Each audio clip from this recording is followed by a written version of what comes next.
we could be in extreme trouble.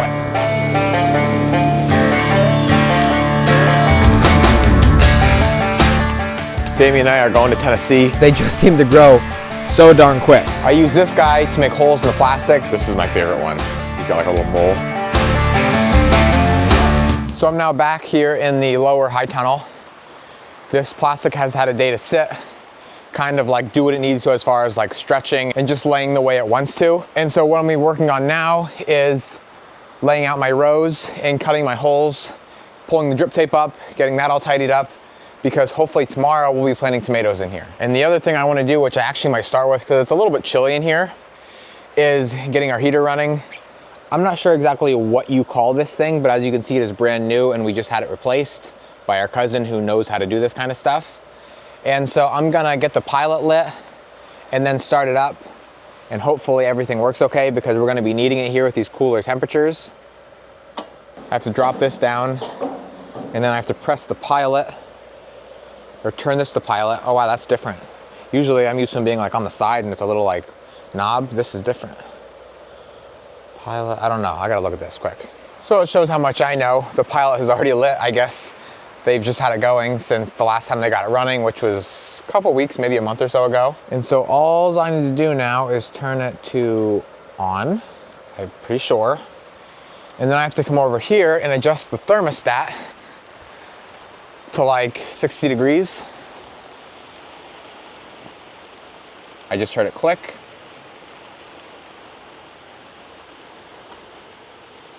I'd say about right there, just for now. Now, the flames should start up. And, yep, there we go. You can see them in there. The fan should kick on here any second. And we are rolling. Now, at least for us anyway, like we don't want to run the heat more than we need to. That's why we don't start the high tunnels until this time of the year. That way we have to run them just kind of minimal until it just starts warming up during the day, and at night it doesn't really get below freezing. Then they're fine as far as the plants go. That's what I'm talking about. But you know, we do need to run them from time to time. The upper one, we don't even have one of those Modine heaters. We actually just put propane tanks, like 2 in there, if it's gonna get cold at night, and then usually it's fine during the day. So what I'm gonna start out with is my string line. We have 2 screws. One is for the drip, one is for the row. I'm gonna be doing the row right now. If I can get that on there. And then I'll just run this all the way down. And then I'll cut my holes right underneath that.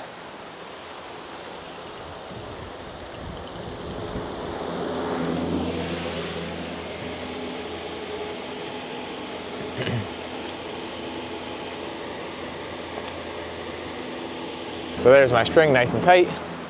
Now for step 2, which is gonna be taking my tape, hooking that on here. It's hard to do this all with one hand. And then I'll run this down. And this will tell me exactly the spacing between each plant, because we want 2-foot spacing. And this doesn't have to be quite as perfect. So this is now exactly what I'm looking for. Nice, easy to read, straight, and I can start now making my holes. And this is where this tool really comes in handy.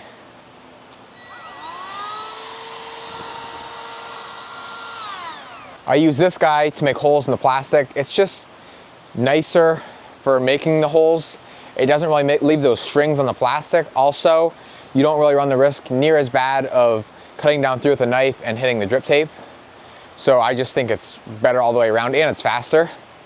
And so all I do is just take, I think it's called a rotary tool. I just put a little like grinder wheel on the end of it and it zips right through. And if you lay your plastic out correctly, and by correctly I mean straight, you can follow these yellow lines they have every foot to make a straight like cut in line with your string. But if it's not perfect, then you can't go off it. So we always just use the string line to make it easier.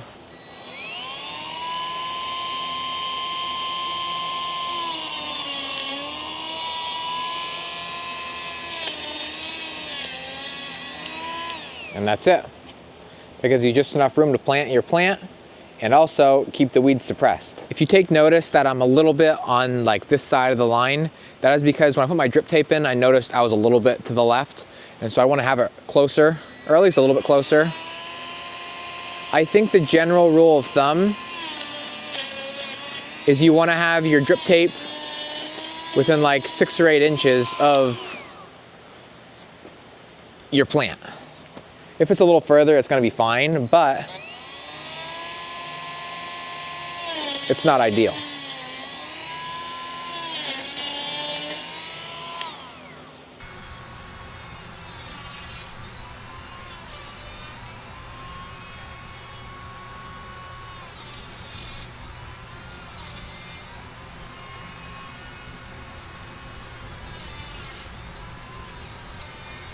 Okay, so now that all of my holes are made, I'm not gonna be planting tomatoes today, it's getting later in the day, but I do wanna finish up all of my drip. So I already got one done down here, and I'm really excited about these plugs that I got. I used them for the first time last year and loved them. So now I'm gonna use them basically anytime I ever need to work with drip again. And so I gotta find my drip tape, which should be somewhere right here. There it is, I can feel it. And I'll try and cut them all the same width from the end of the greenhouse, just so that it matches up and it looks good. So I'm gonna say around right here.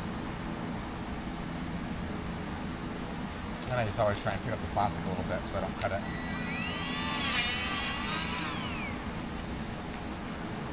Dig down in there.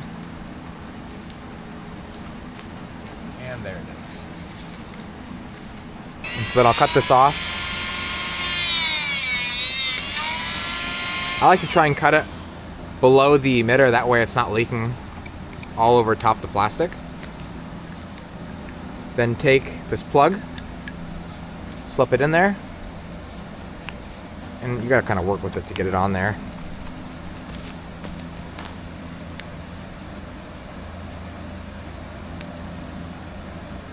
And then just tighten that down.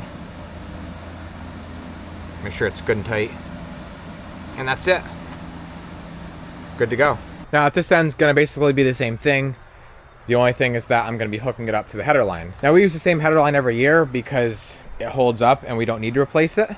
But I think this is just like a 1-inch flex tubing.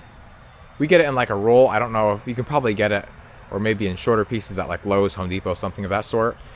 Now these fittings, I don't know if you can exactly get those anywhere local. You might have to get them online. We buy them from Rainflow down in Lancaster, but like I said, you can just search online and probably find something somewhere. The nice thing about already having the header line hooked up is I know exactly where my drip tape should be according to my fitting.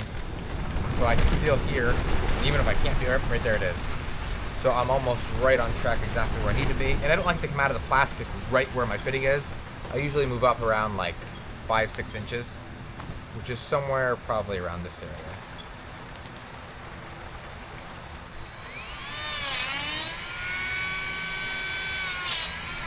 That should do it. Oh, right here it is. It was actually off to the right a little more than I thought it was. And I don't like to make my holes any bigger than I need to, but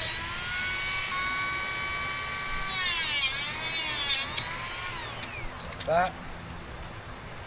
And then feed that right over top. And then I can just tighten down that collar.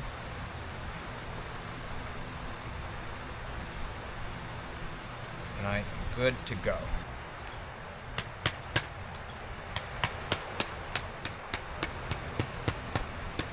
All right, so now this high tunnel is officially done. Header line's hooked up, pressure gauge is in, holes are made, and the ends are capped off. So now all we need to do is plant the tomatoes. That'll probably be tomorrow. If you guys haven't already, don't forget to subscribe, like the video, maybe leave a comment. We are now at like 54,000 subscribers, something like that. Next step is 75. From all of us at Broyans Farm, we really appreciate it. So it is the next day, just coming down here to do barn work. This is, I think, the 3rd day in a row now of just cloudy, rainy, cold, windy weather.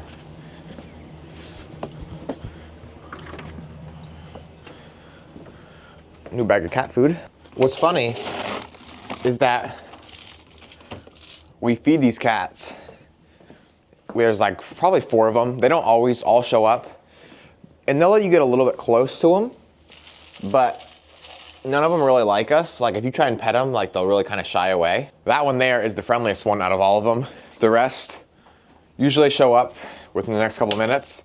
But I think, to be quite honest, they show up later because they are terrified of the dogs. And so they want to make sure the coast is clear. Right there's one just poking his head out now.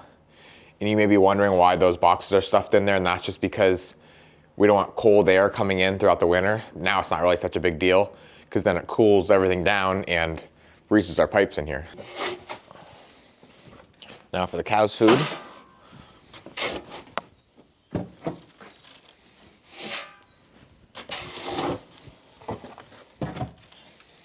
Now there's 3. I think there's still one more missing though. This is my favorite one. He's got like a little mole on the side of his face.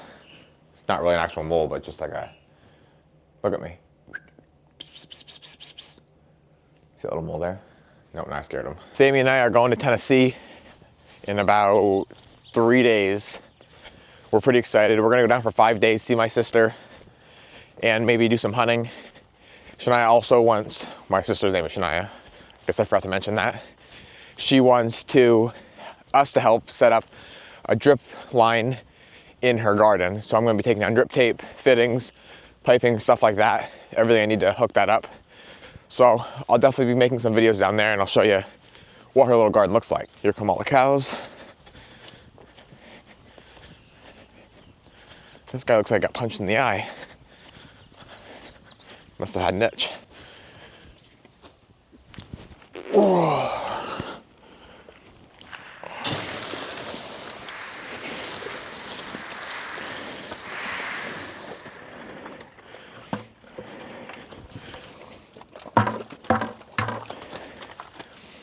They broke that board down in the center. Now there's a sharp screw sticking out.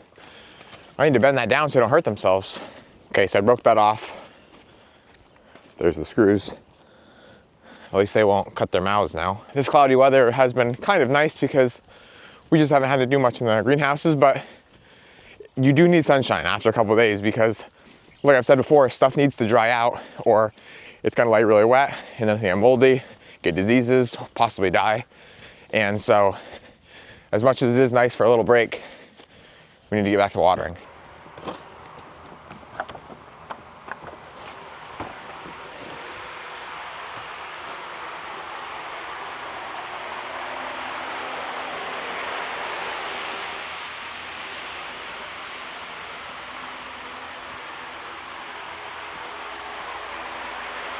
I think they are right here. Yep. Red Deuce. These are the high tunnel tomatoes that we're gonna be planting maybe later today, definitely if not tomorrow. Got a pretty good root system on them. They are a little bit young, but they'll be just fine. We always say as long as you can pull them out and you know that root ball holds, or that soil holds together by the roots, it's good to go.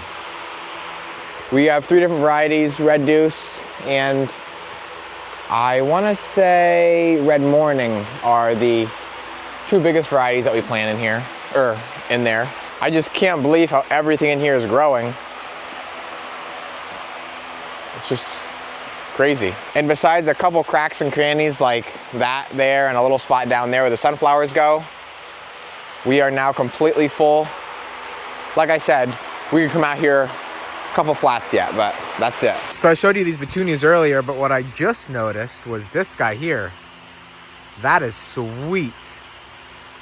It actually shows a little bit of purplish through the camera, but to like the regular eye, like with not looking through a lens, that is like completely black, which is like something I never seen before. And the reason I say that is because technically this is supposed to be a black sweet potato vine. I think that's actually called Blackie. And when you look at it, it's clearly purple. It's pretty dark, don't get me wrong, but it's clearly purple. And so to see that one over there, which is completely, and you can't see it from here, black, is pretty amazing. So it is coming towards the end of the day. I think I just about got everything watered pretty well. Mom and Dad left, so I'm just here alone. Like I always say, we don't try and water any more than we need to. As it gets later, just so that stuff doesn't lay wet overnight. But yet you want it to not obviously be wilty, and that's what I'm seeing. Just everything kind of looks pretty good and perfect. The seed room is about the emptiest it has been since the beginning of the season. And the only reason these flats are still in here is because we just don't have room out there on the tables for them, but they will go out probably tomorrow when Scrim and Pap come and start getting some flats transplanted. I actually do need to do some more seeding, more for the farm, like tomatoes. I don't think any more peppers. I will need to do red beets for the greenhouses, and then we're gonna soon, which when I say soon I mean maybe even tomorrow or the next day, be working on our vine crops for retail sales, like cucumbers, pickles, zucchini, beans. Well, beans aren't really in the vine crops, but you know what I mean, all the really fast growing plants. And that's what I was saying before about how we've been planting our plants later and later, because it just seems like they mature so quickly and we don't like to keep them in here longer than we have to, getting overgrown. A great example is the lettuce. We've been pushing that back like a week and a week and a week every single year because they just seem to grow so darn quick.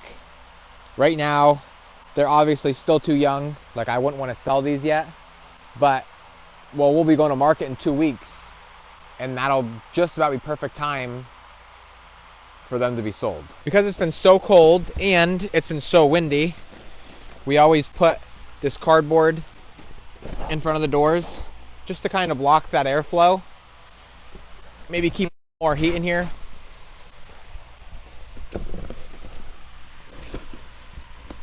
I almost forgot to turn on the heat. Right here is the stack, which don't mind the garbage, is the stacks of seed trays that we have went through already this season. It's hard to believe that I personally seeded every single one of them myself. I don't know how many that is, but it's a lot. One thing I want to go over, and I don't think I've ever mentioned it out of all the years we've been doing greenhouses, is we have an alarm system set up in these greenhouses so that if for some reason it would get really cold or really hot during the night or throughout the day, whatever it is, that alarm system will sound. I think my parents will even get phone calls and we can rush here and take care of that issue. Now, that's not my expertise whatsoever in any way, shape, or form, but that is what all this has to do right here. And so when we set that alarm, which it's not set now, usually we unset it throughout the day if we're here, because it does get extremely hot sometimes. And sometimes it gets so hot to the point that we can't cool it down any more than all the fans running and, you know, the doors wide open. And so that just has to be what it is at that point. But especially like during nights like this, if for some reason something would happen and it gets down to like 30 degrees and our greenhouses would stop heating, we could be in extreme trouble, and obviously all of these plants could get injured if not die. So that's one thing that's a nice backup to always have, just in case anything would ever go wrong. Like I said, I wasn't in the greenhouse for a couple days. So here are the glow petunias that I purchased. They look a little better now, but they were looking a little bit not so good this morning. And so I hope they don't die. You can just see how, like, it almost looks like it got too cold, and maybe it did. I had them right by the door where the wind was blowing in, so that's why I moved them here. Maybe now they'll do better. With all that being said, I'm gonna call it a wrap for this video. As always, thank you guys for watching, and always remember it ain't much, but it's honest work. In the next video, we will be planting tomatoes in the high tunnel. If we're lucky and the wind happens to slow down, maybe we will get to cover the upper high tunnel and start working on that. And don't forget, if you haven't already, check out our website, bryansfarm.com. Me and Sammy have been working pretty hard to get a bunch of the items that we sell at our farm market up on that website. Not even close to everything is on there, but we are getting some, like, more of the popular items on there, so definitely give it a look.